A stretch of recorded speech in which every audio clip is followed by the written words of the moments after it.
मलिक साहब, आप NA 123 से जीते, कल जो है वो आपकी बहुत बड़ी विक्ट्री हुई है। आपके पार्टी के जो सीनियर रहनुमा हैं एहसन इकबाल साहब, उन्होंने डायरेक्टली कासिम ज़िया साहब को तनकीद का निशाना बना दिया और बोला कि जी ये सियासी रंग चढ़ गया है। ये सियासी रंग चढ़ रहा है इस पे? देखिए फहद, आप जैसे आपने खुद कहा कि हॉकी पाकिस्तान की एक बहुत, we used to be take pride in hockey, कि जी हॉकी हमारी बहुत आला गेम थी और इनएक्सपेंसिव गेम थी, कि देहातों में रिमोट एरिया से आपके प्लेयर्स बनते थे और वो जाकर एक अच्छी टीम बनकर एक जाके उन्होंने वर्ल्ड कप्स भी जीते, आपके सामने बहुत परफॉर्मेंस अच्छी रही। मैं समझता हूँ एहसन इकबाल ने बिल्कुल बेसिक चीज़ को पकड़ा है कि ये मैनेजमेंट इशू है। ये इशू है कि आप अपना कोई रोड मैप नहीं बनाते, आप अपने आप को किसी एक स्ट्रक्चर में नहीं लाते और आप अपनी पर्सनल जो विम्स आ जाती हैं, जहाँ पॉलिटिशियंस आ जाते हैं, मेरे जैसा में पॉलिटिशियन, तो वहाँ फिर थोड़ी बहुत फ्लेक्सिबिलिटीज़ और ये चीज़ें आती हैं। वो जो स्ट्रिक्ट मेरिट डिसिप्लिन जो होता है ना, वो मेंटेन करना मुश्किल हो जाता है और प्रॉब्ली यही वजह है। आफ्टर ऑल डिक्लाइन होने की वजह तो वो है नहीं। उसमें मैं प्लेयर्स को कॉम्प्लीमेंट करना चाहता हूँ। I want to compliment. सही फैसला किया उन्होंने, कॉन्शियस ने प्रिक किया, उन्होंने कॉन्शियस ने प्रिक किया। कासिम ज़िया साहब, यू आर अंडर फायर, हर तरफ अब यही हो रहा है कि जी ये बात ये है कि पॉलिटिक्स की बात परेश साहब ने की या एहसन इकबाल साहब ने की।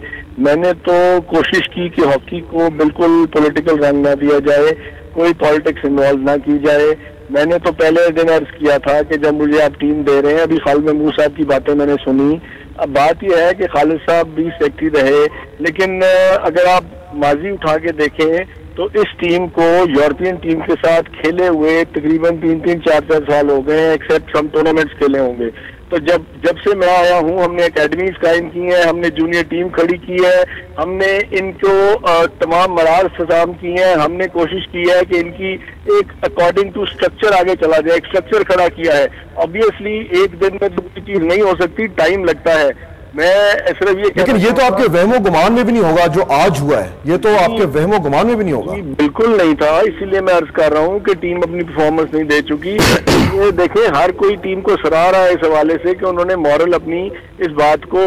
अब मैनेजमेंट का काम जो है हॉकी में, वो उनको फैसिलिटीज प्रोवाइड करना, उनके लिए ट्रेनिंग शेड्यूल प्रोवाइड करना, बाकी काम मैनेजमेंट और सिलेक्शन कमेटी का है। उन दोनों के साथ आपके सामने, उन दोनों से हमने आज उनको खत्म किया है। लेकिन बहरहाल टीम को वापस आने दें, तमाम फैसले बोर्ड कर लेगा। और ये कहना कि जी किसी एक शख्स की वजह से टीम हारी है, मैं इसको नहीं मानता।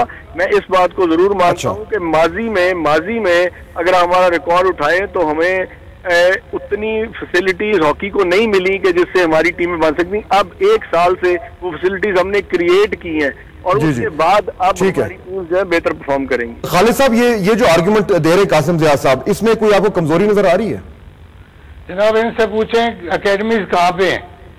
इसीलिए मैं कह रहा हूँ कि कौम के सामने सच्ची बात लानी चाहिए। ये सिर्फ कागजों पे है। आप खुद से जाके शेखुपुरा देख लें, फैसलाबाद। मैं फैसलाबाद जाता हूँ, मुझे पता है कि वहां पे कौन सी अकेडमी चल रही है। कागजों के ऊपर 27-25 बच्चे हैं, आते कभी कभार ग्राउंड के ऊपर 5-7 बच्चे हैं।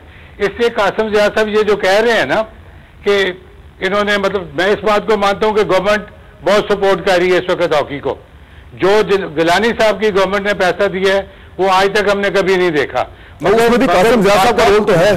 कासिम ज़िया साहब जो है वो एक सीनियर पार्टी के मेंबर हैं, वो उसका है, उनको ये एडवांटेज है। देखिए, इससे मैं कासिम साहब को सिर्फ ये कहूंगा कि ये बात, मतलब ये कोई जवाब ही नहीं है कि टीम आएगी, बोर्ड बैठेगा। कौन सा बोर्ड? बोर्ड वही है ना जो आपके हैंड पिक्ड आदमी है। और दूसरी बात में एक और साहब, आप किसकी तरफ इशारा कर रहे हैं?